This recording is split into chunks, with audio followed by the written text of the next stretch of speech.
People are our most important assets. This is perhaps one of the most common cliches used by HRs and recruiters around the world. Well, if that's the case, then why is it that less than 35% of the recruitment processes today employ and produce quality employees?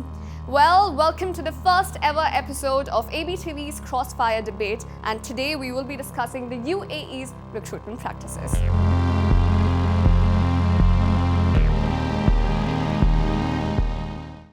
Welcome to the show. So here's a question for the audience here, right? How many of y'all think, again, show of hands, that the UAE's recruitment practices today are on point, up to date, keeping in mind points like the demand-supply ratio, discrimination, remuneration, etc.? Show of hands.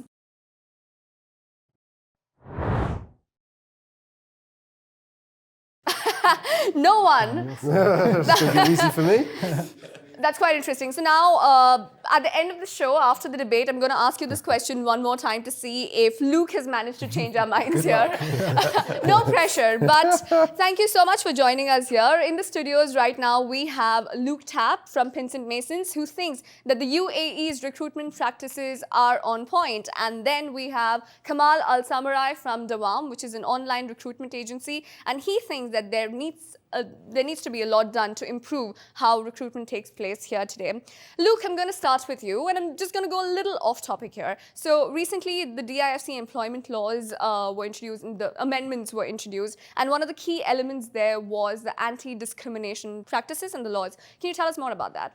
Yeah, sure. Thank you, Shruti, and thank you for welcoming me onto today's show. So the DIFC employment law was the first piece of legislation we had in the UAE that addressed anti-discrimination back in 2005, when the first version of the DIFC employment law came into force. But with the renewed piece of legislation that was implemented recently, it broadened the reach of the anti-discrimination provision. So historically, DIFC always protected people on the grounds of things like sex, religion, nationality, ethnicity. Age? Age has been added under the new law, okay, and so has protection in connection with maternity. Right. So those are the two characteristics that have been added. So if a person feels that they've been dismissed or they haven't been hired and it's in connection with their age because they're too old or too young, then they have protection in the DISC from being discriminated on that basis. Right, so there's the reason I asked you about age specifically. I'm just going to pull this up. So this is something that we received, a lot of people at ITP, across the world, across the UAE, we've seen these adverts going on. So if you just see that little mark there, it says maximum age 35 years old. And this is a very well-known company. It's a huge, huge firm. So as per the new DIFC law amendment, do you think these kind of adverts are going to be illegal? If that was a company operating within the DIFC, there is a high risk that that would be unlawful if it discriminated against an applicant. So if a person applied for the role and they were older than 35, they didn't get the job, and they believe it was because of that age, and that's direct discrimination, then it would contravene the DIFC employment law. I must add one point, that if it was indirect discrimination, so if, for example, there's a requirement for a person to have a degree, and so an 18-year-old might say, well, that's indirectly discriminating against me because I'm 18, I'm not going to have a degree. Right. If the company can justify that, so they say, well, we need a person to have a degree because they're coming in as a professional, in a professional capacity, they need to have that experience, then you can justify discrimination on that basis. But a really important point, Shruti, is that I'm not sure what entity that is, but if it's outside of the DIFC, it won't be caught by the DIFC employment law, so it won't have committed an act, an illegal act. Right. Now, speaking about the culture of recruitment and how it's done in this region, do you think discrimination on the basis of age, as we see in this example, that's right at this juncture? Look, it's difficult. I'm all for all these laws that are coming in and these legislations to go the right way. But unfortunately, I think the legacy issue and the employment and the workforce in Dubai over the last 15, 20 years, discrimination does happen and still continues to happen. Employers, unfortunately, I think in this case, probably what they're trying to do is, because of the high cost of employing candidates, they want to be sure they have the right candidates, because they don't have the opportunity to say, well, hang on, this is not, we want to stay away from these candidates because of their age. They need to hire correctly because it's so expensive to hire. Right. And that's what's happening. And because it's a legacy issue where it was allowed in Dubai X amount of years ago and people will continue to do it, is continued today. And Right. it's continued practice.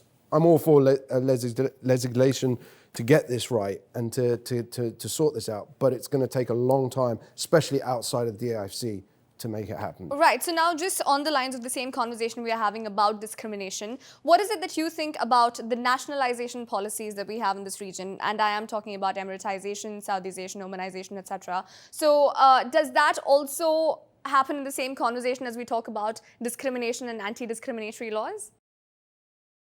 To begin with, I think the nationalisation of the private sector workforce in those jurisdictions you mentioned is an incredibly positive step that's being taken by the authorities. I think that quite often it can be looked upon from the private sector and from the potential employees as a sort of negative thing. So, perhaps it is discriminating against expatriates. But if you were to look at any other jurisdiction in the world, in Africa, in Europe, in North America, they all have preference towards the nationals within those countries when it comes to recruiting into the private sector workforce. But what it's going through at the moment is a process to try and encourage their nationals into the private sector workforce, to try to strengthen the experience of those individuals in terms of their experience working within the private sector workforce, but also in terms of strengthening the socio-economic requirements to make a strong society and make a real contribution towards the economy. Right. So the way it happens in the UAE is slightly different from how it happens in say, Saudi, Kuwait, Oman, etc. So in the UAE right now, 72% employers have gone out and said that they haven't managed to attract Emirati talent within their organization. As a recruitment agency, why do you think that is? Well, look, to start with, I think Emiratisation, for me, can be good and bad. I'm all for it in government agencies. I'm all for hiring nationals in government agencies. And it works. But I think Emiratisation outside in the private sector doesn't. Let me explain a little bit more. As a second generation expat in the country, you go to school and probably likely with an Emirati. You grow up together, you go to the same college together, you go start into the workforce together. All of a sudden, that Emirati knows that he has an advantage over an expat who's been with him all the way. Mm-hmm. And I think that at an early age is giving the wrong message to young Emiratis about how much effort they have to put in. Right, to become and to grow and to become on that equal standing to get a job in the private sector. Right. And I think that's the issue. And I think that when hiring in the private sector is because of that thought, right, Emiratisation, how good are they? How much education levels, how much effort are they going to put into the job? Mm-hmm. Because they are here. They're not going to be thrown out of the country if they don't succeed. There's also a whole other element of once an Emirati or a local is hired, it's very difficult to fire them. So do you think if there is a hire and fire policy where it applies equally across the organization, despite having the Emiratisation policy, would that help? In my view on Emiratisation is that I think the steps the authorities have taken in the last couple of years have been much more effective than just putting down quotas, which is what we see other jurisdictions in the Middle East do and which has happened before. So I think... Sorry, how are we doing it different? So, for example, in the past 12 months, what we've seen around Emiratisation is this Article 14 of the Labour Law start to get implemented at the Ministry of Human Resources and Emiratisation stage. So where a private sector organisation goes to the authority to apply for a visa, the authority might say, well, here's a list of unemployed Emiratis that we'd like you to meet, to interview, to see if they're an appropriate fit for the role before we give you the visa. The organisation has the opportunity to meet them, doesn't have to give them a job. If it has a legitimate reason for not offering the role to an Emirati, then they get the visa and they can employ the expat. But what it does is it makes the private sector organisation actually consider an Emirati and consider somebody that's been fitted for that particular type of role. So that's really good because it gives everybody an opportunity to see if there's a possibility of getting an Emirati person into the workforce. And secondly, the other policy change that we saw earlier this year was the alignment of the public sector holidays, right, where public sector and private sector holidays are aligned. And that was always one of the historical reasons given for why Emiratis might not be keen to come into the workforce because the sort of working hours, the public holidays and the benefits are all quite different. So a sort of neutralising of the benefits is an important step to take to make it a more attractive option for both parties who are involved in that recruitment process. Right, but there's also an element of demand-supply parity. And when I say demand-supply, there are two aspects that I would like to cover. One is the skill gap, where employers are sort of expecting a sort of skill set to enter their companies, but that's not what the employees have to provide. The people who are entering the market, that's not the skill that they have to provide. The second is the employees who are already in the market. They expect a certain salary for the skill set they have to provide, but the employers are not meeting it. So I actually have another statistic that I pull out here. 31% of Emiratis feel that their job does not match their field of expertise, and 38% felt that their salary and benefits are less than the expectations. So these are facts here. So this was a survey done by LinkedIn and TNS. So I'm not going to ask if this is still happening and prevalent in the region. I just want to know why it's happening. What is the main issue here, and how is it that this can be looked into?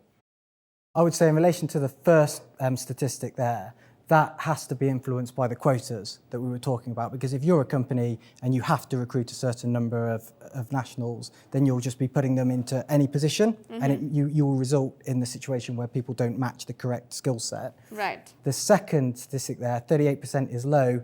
Probably if you took a poll in this room, it'd be more like 100%. Exactly. Yeah, you know, I'm not sure how that compares with the market generally, but it's not unusual for about a third of people to feel that the benefits are less than what they're contributing to. There's also the second point is also the discrepancy between the salaries in Abu Dhabi versus Dubai for Emiratis. And I'm not sure how wide this is, but Abu Dhabi in the past has previously paid more than Dubai. And you saw, especially in 2009 and 10, a lot of Emiratis shifting towards Abu Dhabi, the semi-government kind of institutions there that were paying a lot more than they were in Dubai. So depending on where that 38%, I think you might geographically find as well a discrepancy in that. But not just geographically, but also the public and private sector, right? One of the reasons why the public sector has attracted more locals is because of the whole salary remuneration Outside of the aspect. government, the semi-government entities that I deal with, the Emiratis in general get paid substantially more than the private sector for the same role. Right. That's. So would you say the employers are sort of making use of it being an employer's market right now? Employers are always trying to make it part of, to their advantage. But no, that's been going on for a long time. Emiratis, in the semi-government sector being paid more, I mean. But right now in the market in general, employers are being very, when they're seeing candidates, they think they can go to a candidate after 5 interviews and offer them 10% less than what they're currently earning. And you say, well, look, you've interviewed this guy 5 times. You know what his salary is like. How can you offer him 10% less than what he's currently on? Yeah. Oh, market conditions. We hear this a lot in recruitment right now, and this is the way companies are trying to cut costs. They want staff. I mean, they want good staff, and they're not willing to pay for it. And that's happening across the board. Right. So that is one aspect, of course, payment. But even the process that you mentioned, 5 interviews is what you said right now. So it's a really long process that happens here. Research done by Glassdoor. So they said that it takes 35.8 days is the average time taken from when a candidate submits his application to when he gets fired or not hired or rejected. Yeah. So do you think this is justified, the time that is taken right now to just hire an employee? Is that justified at all? Absolutely. It is. Yeah. So, I mean, look, at Pinsent Masons, in the employment practice, we advise a lot of multinational clients working within the UAE. We get instructions from a lot of clients who have hired somebody, paid for their visa, paid for their insurance, put them into the role, and then they discover that that the person was dismissed by reason of gross misconduct in the previous role, or that the person has stolen confidential information from the previous employer. And they then have 2 issues. One, they have the risk of then terminating the employee themselves and being subject to a claim. And secondly, all of the costs they've already incurred in letting this person go, who was ultimately a bad candidate.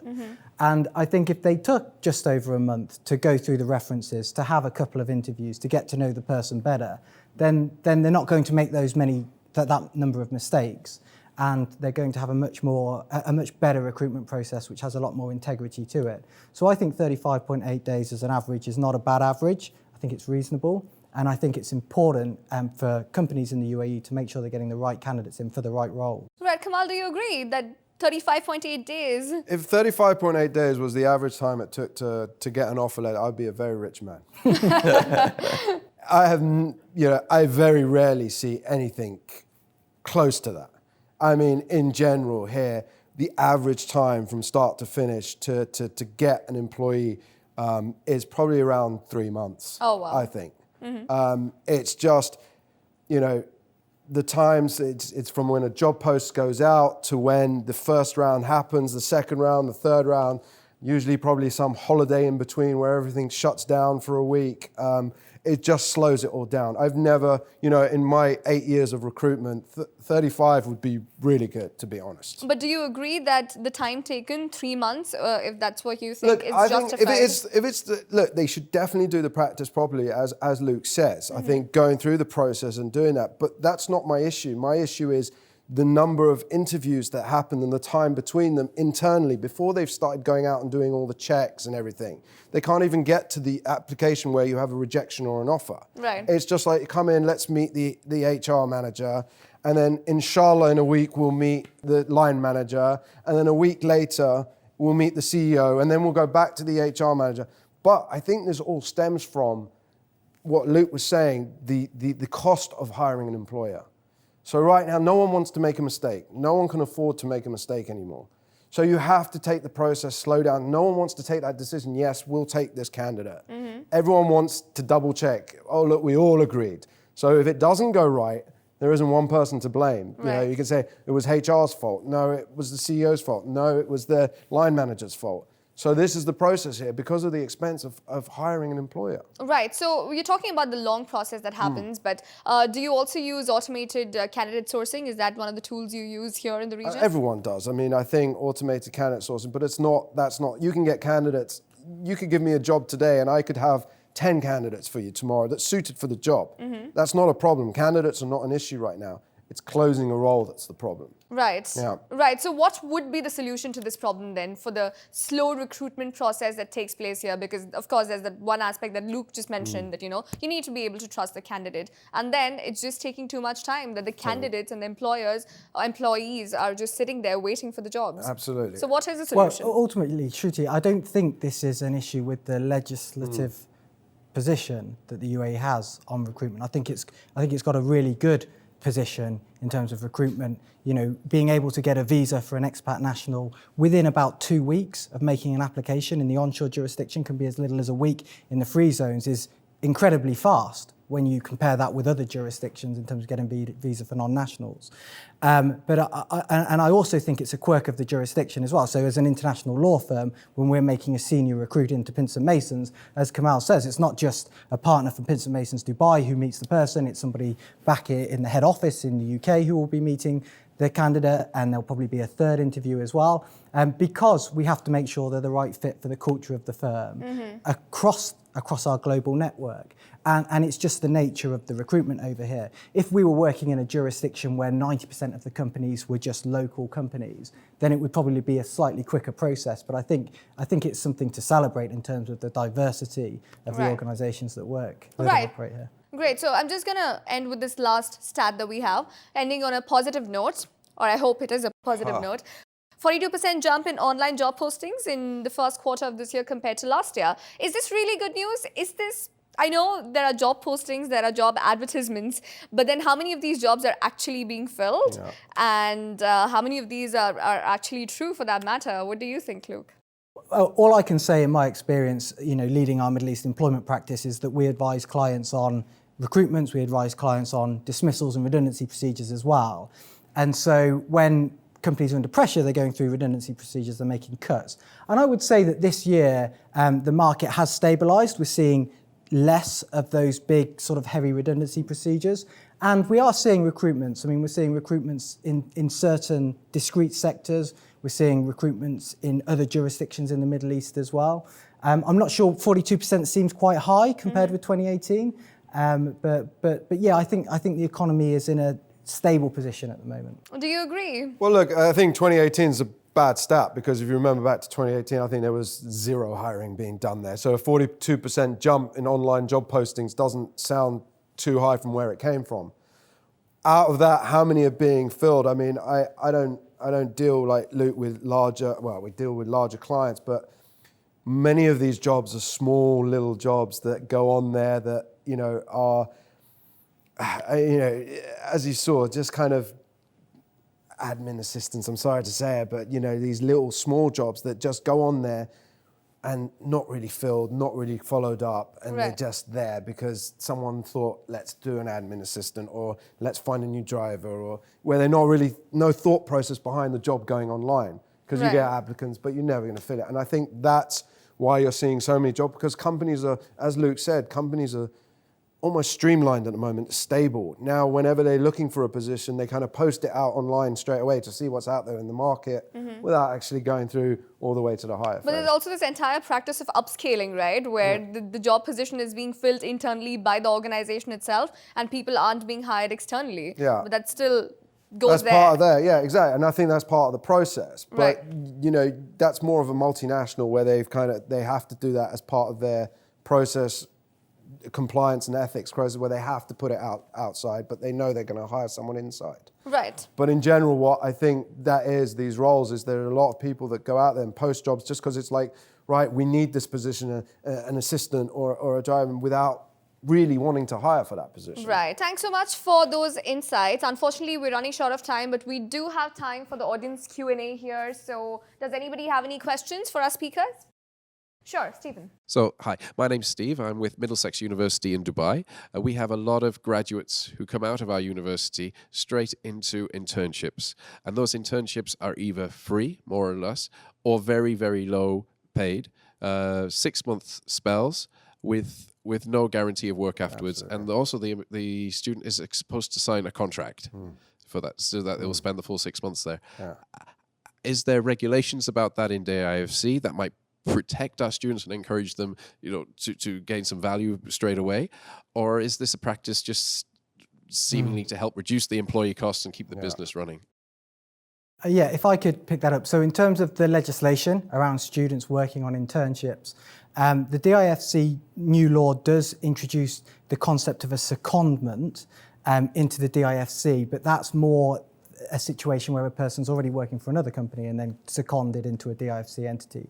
The Dubai Creative Clusters Authority introduced a student working visa quite recently. It was about a year or two ago, and that gives students the opportunity to remain in full-time education, but also pick up sort of part-time work that they could actually be paid for.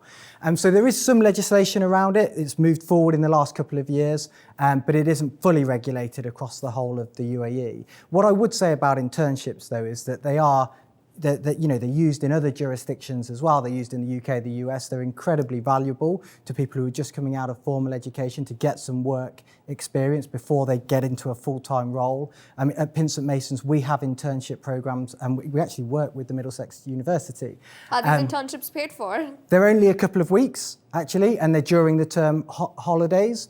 And so what it actually requires an investment from Pinsent Masons to put our partners and our senior lawyers time aside to mentor and work with the students when they come into the organisation, give them an idea of what a career in law looks like on a day-to-day basis before they commit to a training contract. Right. Hi, my name is Jose. I'm with UAE University. I have a question about diversity.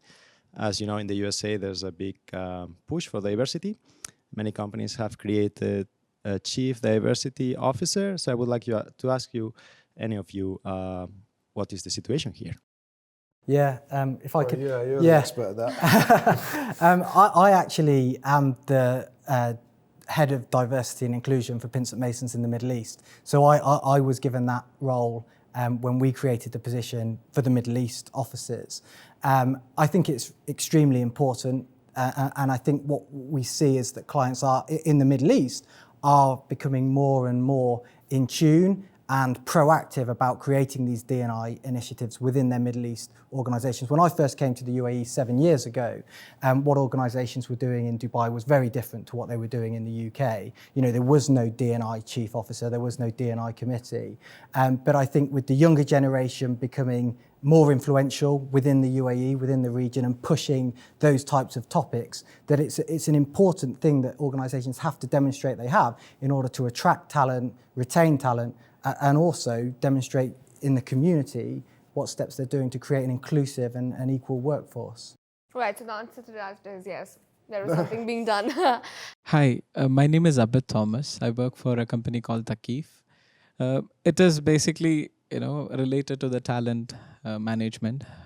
We all face a very similar situation in most of the companies where we deal with. The companies, they have their own employees, where we have our own salary packages and everything. And the company hires a new person, and he will be much, more than what the existing employee is. Is it commonly, seen practice, or what do you think that we could solve that as a common thing? For me, when I do recruitment here, salary is a kind of almost expected to be told in advance. But in Europe, in the UK, salary is not discussed at any point. It's an offer made on your skill set. So if you're bringing in someone and you believe they're worth X amount, you need to offer them that X amount and see how they react. And if they're not going to willing to accept, you can't change your business structure, for that one person. But some people, are lucky enough to earn slightly more because of their experience or because of their past work history. So, I mean, it's very different here because I know the first question I get asked from a lot of HR managers, what's his salary? And almost in Europe, you can't ask that question because, you have to base your judgment on their experience. So that's from my side, I think, is the difference. I mean, there should be a scaling within organisations for sure, in terms of particular positions, having particular pay grades. You don't want to create a two-tier workforce where, legacy employees are earning a certain type of salary and new employees a higher type of salary. But a really important point to pick up on when we talk about different pay grades is the difference between women and men, because I know that this is an area that the Middle East can be criticised for. But I was reading a report yesterday from the World Economic Forum in 2018, and out of about 150 countries that were surveyed, when they looked at like-for-like payment between men and women, the UAE ranked number 11 in terms of being pretty equal. Right. So if a woman's doing a particular type of job, it's more likely than not that she will be earning the same as what a man will be earning in the UAE. So it's equal pay, but not equal opportunity, though. It's equal pay, and then if you look at women in senior positions versus men in senior positions, the statistics are slightly not as consistent. But if you then dig a bit deeper into that analysis, there are reasons behind that. So, given the jurisdiction that we live in, it's very expat based. A lot of that will be expat families where the families follow the husband's role and the woman sort of is following the husband, and that's created a situation where the senior positions historically are filled more by males than they are females. But again, if you look at the UAE now, we have the Gender Balance Committee, whose role is to address that issue and address equality within the workforce. And they've done huge amounts within the government in terms of getting females into senior positions. Right. And these things take time; they're not changed overnight. But for sure, the UAE is on the right path to making equality in all areas of work. Of course, and then there is the question of if equality is good for business, but that is perhaps for another debate, another day. But for now, thank you for those insights. We are going to come back to the audience and ask you all again. So now, do you think, after the 15-minute long debate that we've had, do you think that the UAE's recruitment practices are on point, are moving towards the right direction? Show of hands.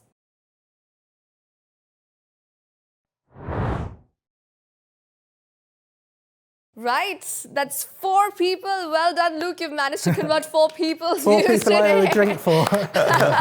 Thank you so much. Thank you so much for those valuable insights. Thank you for joining us. Thank you to the studio audience. And thank you to all the viewers who've tuned in today. We will be back again next week.